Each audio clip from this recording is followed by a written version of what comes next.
സ്വർണത്തെ പറ്റി പറയുമ്പോൾ എപ്പോഴും നമുക്ക് സംശയമല്ല, ഒരുപാട് സംശയം ഇങ്ങനെ ബാക്കിയാ.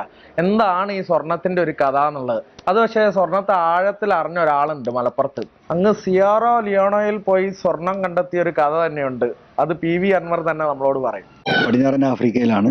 അവിടുത്തെ ജനതയുടെ ഏകദേശം 70% ഇതുമായി ബന്ധപ്പെട്ട് എന്താ പറയുക, അവരുടെ ഒരു ജീവിത തൊഴിലായി മാറിയിട്ടുള്ള ഒരു മേഖലയാണ് സ്വർണ്ണഖനനം എന്ന് പറയുന്നത്.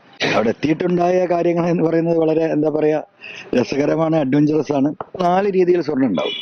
ഒന്ന് എന്ന് പറയുന്നത് തീരങ്ങളിൽ, പുഴന്റെ തീരങ്ങളിൽ നമ്മൾ മണലിൽ മിക്സായി കിടക്കുന്നുണ്ട്. അത് ഈ മലകളിൽ നിന്ന് ഒഴുകി വരുന്നത് 1 ഗ്രാം 2 ഗ്രാം പോലെ നമ്മളെ ഒരു പയർമണി പോലത്തെ, അതിന് പല ഷേപ്പിലും ഉണ്ടാകുന്നതാണ്. അതിനെ വെള്ളത്തിൽ വലിയ മോട്ടോർ വെച്ച് ഫിൽട്ടർ ചെയ്തെടുക്കുന്ന രീതിയാണ്. രണ്ടാമത്തെ രീതി മണ്ണാണ്. മണ്ണിൽ നിന്ന് മണ്ണ് കുഴിച്ചെടുത്ത് അത് കലക്കി വാഷ് ചെയ്തിട്ട് എടുക്കുന്ന രീതിയാണ്. നമ്മൾ ഇടപെട്ടിരിക്കുന്ന പ്രോസസ്സിങ് എന്ന് പറയുന്നത് അത് സോളിഡ് റോക്കാണ്.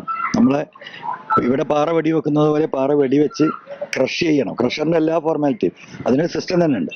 അങ്ങനെ അതിൽ പിന്നെ ആസിഡ് ഉപയോഗിച്ചുകൊണ്ട് അത്രയും മൈന്യൂട്ടായിട്ടുള്ള പാറയിൽ ഒട്ടിക്കിടക്കുന്ന ഒരു ടൈപ്പ് ഓഫ് എന്താ പറയുക പൗഡറാണ് നമ്മളുടെ പറഞ്ഞത്. അത് നമ്മളിങ്ങനെ തൊട്ട് കഴിഞ്ഞാൽ കയ്യിൽ ഒട്ടിപ്പിടിച്ചിട്ടുണ്ടെങ്കിൽ പേപ്പർ എടുത്ത് തട്ടിയെങ്കിൽ പോവുക.